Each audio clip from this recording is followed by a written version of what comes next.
Kalau seseorang tidak amanah soal uang, bagaimana dengan hal lain? Begitulah salah satu kutipan yang terkenal dari Mr. Clean. Larry Muhammad lahir di Surabaya 6 tahun sebelum peristiwa bersejarah 10 November 1945. Tepatnya, pada tanggal 3 April 1939. Pada tahun 1988, beliau diamanahkan menjabat sebagai Direktur Jenderal Pajak. Banyak terobosan dan inovasi dalam membersihkan nama baik Direktorat Jenderal Pajak di masyarakat. Atas prestasinya pada tahun 1993, beliau diangkat menjadi Menteri Keuangan Republik Indonesia. Bapak Meri Muhammad merupakan sosok yang berorientasi pelayanan. Hal ini dapat dibuktikan dengan kebijakan yang beliau keluarkan yang memahami dan memenuhi kebutuhan masyarakat, serta terus-menerus melakukan perbaikan. Salah satu kebijakan yang beliau keluarkan adalah mengubah nama kantor pajak menjadi kantor pelayanan pajak. Hal ini dilakukan untuk mengubah cara pandang masyarakat bahwa meningkatkan sebesar-besarnya kesejahteraan rakyat merupakan fungsi pajak itu sendiri. Nilai Muhabel dalam diri Bapak Mari Muhammad mencermin dari sosok beliau yang dikenal jujur dan berintegritas tinggi. Bahkan beliau memperoleh julukan Mr. Clean oleh Insan Pers karena dinilai bersih, yaitu beliau dengan berani dan tegas melawan korupsi yang pada saat itu marak terjadi. Selain itu, akuntabilitas tercermin dari pilihan beliau pada saat jalan dinas yang memilih untuk pindah ke hotel lebih sederhana daripada bermewah-mewahan dengan fasilitas negara. Bapak Mari Muhammad adalah sosok yang kompeten. Hal ini tercermin dari sikapnya yang selalu melaksanakan tugas dengan kualitas terbaik. Semasa menjabat sebagai Direktur Jenderal Pajak pada tahun 1988 sampai 1993, beliau berhasil mengumpulkan realisasi penerimaan pajak mencapai lebih dari 200%.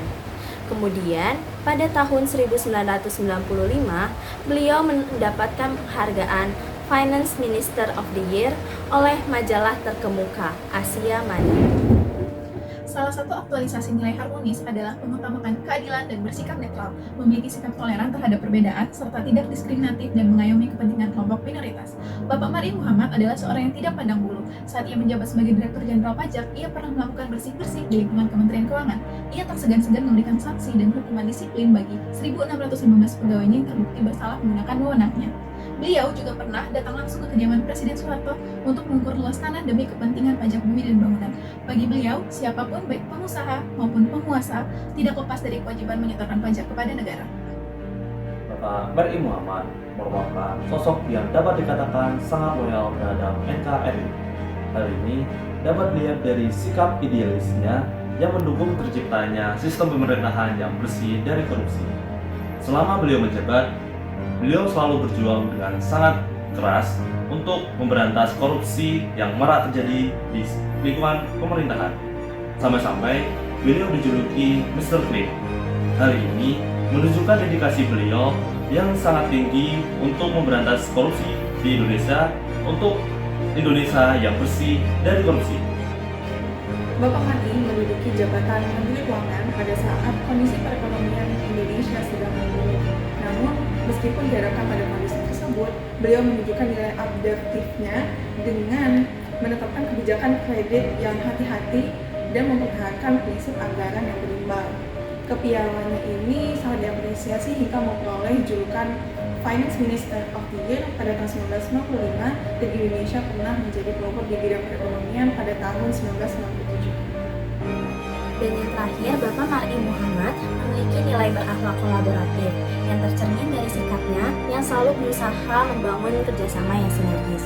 Beliau bersama dengan Bapak Kuntoro Markusubroto, Bapak Budiono, Bapak Susilo Bambang Yudhoyono, dan Ibu Sri Mulyani mendirikan Masyarakat Transparansi Indonesia atau MTI, di mana MTI ini nantinya menjadi cikal bakal dibentuknya Komisi Pemberantasan Korupsi di Indonesia.